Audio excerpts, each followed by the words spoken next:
విజయవాడ వరద మీదన వైఎస్ఆర్ కాంగ్రెస్ పార్టీ కొత్త కోణం చెప్పుకొస్తోంది. ఇందులో ఒకటి ఇప్పటిదాకా బాబు కాన్సెప్ట్ అయితే ఇప్పుడు కొత్త కాన్సెప్ట్ ఏంటంటే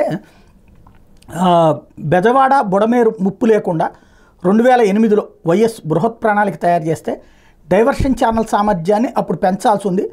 ఆ పెంచేందుకు 2008 ఆగస్టులో వైఎస్ గ్రీన్ సిగ్నల్ ఇచ్చారు. ఈ ఛానల్ ఆధునికీకరణకి ఏదైతే అక్కడ ఉన్నటువంటి ఒక యాక్టివ్ పవర్ ప్లాంట్ కారణంగా ఈ సమస్య వచ్చింది.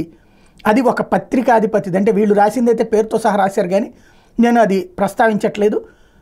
ఎందుకంటే మనం ఇది ధృవీకరించకుండా వాళ్ళ ఆరోపణనే దాని మీద రాయడం కరెక్ట్గా అదే చెప్పడం కరెక్ట్ కాదనిపిస్తుంది. బట్ ఇక్కడ పాయింట్లు అయితే తెలియాలి కాబట్టి పబ్లిక్కి.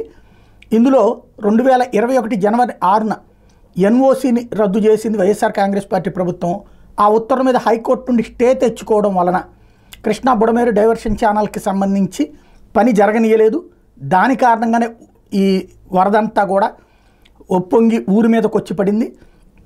ఇది అసలైనటువంటి సమస్య అన్నటువంటి పాయింట్ని హైలైట్ చేసింది. ప్రజలకు కనీసం సమాచారం ఇవ్వకుండా వెలగలేరు రెగ్యులేటర్ 11 గేట్లు ఒకేసారి ఎత్తేయడంతో 60,000 క్యూసెక్కుల బుడమేరు వరద విజయవాడ నగరం మీద పట్టడానికి కారణమైనటువంటిది. ఒక పవర్ ప్లాంటు విజయవాడ కృష్ణా జిల్లాలకు బుడమేరు ముప్పు నుంచి తప్పించడానికి 1960లో వెలగలేరు దగ్గర రెగ్యులేటర్ నిర్మిస్తే అక్కడి నుండి 7,500 క్యూసెక్కుల సామర్థ్యంతో బుడమేరు డైవర్షన్ ఛానల్ తవ్వి కృష్ణానదిలో కలిపారు.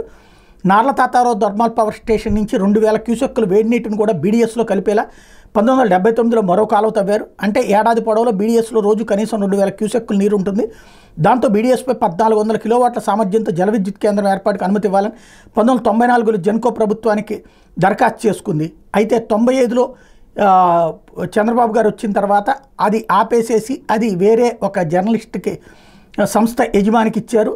1020 క్యూసెక్కులు వినియోగిస్తూ 200 కిలోవాట్ల సామర్థ్యంతో 2 ప్లాంట్ల నిర్మాణానికి అప్పట్లో ఆ సంస్థ అధినేతకి చెందినటువంటి ఒక పవర్ ప్లాంట్కి 1998 ఏప్రిల్ 13 చంద్రబాబు అనుమతి ఇచ్చారు. ఆ తర్వాత దాని సామర్థ్యాన్ని పెంచుతూ 1,520 క్యూసెక్కులు వినియోగించి ఒక్కో కేంద్రంలో 700 కిలోవాట్లు ఉత్పత్తి చేసేలా 99 ఫిబ్రవరి 15 అనుమతి ఇచ్చారు. ముంపు శాశ్వతంగా తప్పించడానికి బుడమేరులో 2005లో 70,000 క్యూసెక్కులు వరద రావడంతో విజయవాడ ముంపు అప్పుడు గురైతే దాంతో బుడమేరు ముప్పు నుంచి విజయవాడని శాశ్వతంగా తప్పించడం మీద అధ్యయనం చేసినటువంటి నిపుణుల కమిటీ రాజశేఖర రెడ్డికి ఒక నివేదిక ఇస్తే ఆ కమిటీ సిఫార్సుల మేరకు వెలగలేరు మీద జీకొండూరు మండలం కుంటముక్కల దగ్గర మరో రెగ్యులేటర్ నిర్మించి 20,000 క్యూసెక్కుల్ని కృష్ణానదిలో కలిపేలా డైవర్షన్ ఛానల్ తవ్వకం బీడీపీ సామర్థ్యాన్ని 37,555 క్యూసెక్కులకు పెంచేలా ప్లాన్ చేశారు. 241 కోట్ల ఖర్చుతో ఈ పనులు చేపట్టేందుకు 2008 ఆగస్టు 12న అప్పుడు రాజశేఖర రెడ్డి గ్రీన్ సిగ్నల్ ఇచ్చారు. ఈలోగా కృష్ణా డెల్టా ఆధునీకరణలో భాగంగా ఎనికేపాడు నుంచి కొల్లేరులో కలిసే బుడమేరును కూడా అభివృద్ధి చేశారు. బీడీసీని ఆధునీకరిస్తే ఆ పవర్ ప్లాంట్ను తొలగించాలి. ఇందుకోసం 2009 ఆగస్టు 29న పవర్ ప్లాంట్కి నో అబ్జెక్షన్ సర్టిఫికెట్ని రద్దు చేశారు ఎన్ఓసిని.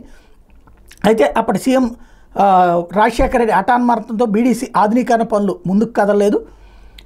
తర్వాత బుడమేరు వరదకి సంబంధించినటువంటిది అందువల్లనే తలెత్తింది. ఆ తర్వాతన జగన్మోహన్ రెడ్డి హయాంలో దాన్ని రద్దు చేస్తే ఏదైతే 2019లో వైఎస్ఆర్సీ ప్రభుత్వం వచ్చాక బీడీసీ ఆధునీకరణ మీద దృష్టి పెట్టి అంటే బుడమేరు ఆధునీకరణ మీద 2021 జనవరి 6న పవర్ ప్లాంట్కి ఎన్ఓసి రద్దు చేస్తే దాని మీదన ఆ పవర్ ప్లాంట్ యజమాని అయినటువంటి ఆ జర్నలిస్ట్ ఆ సంస్థ యజమాని హైకోర్టుకు వెళ్ళి హైకోర్టు ఎన్ఓసి రద్దు మీద స్టే విధించడంతోనే ఆధునీకరణ పనులు చేపట్టకుండా ఆగిపోయినాయి.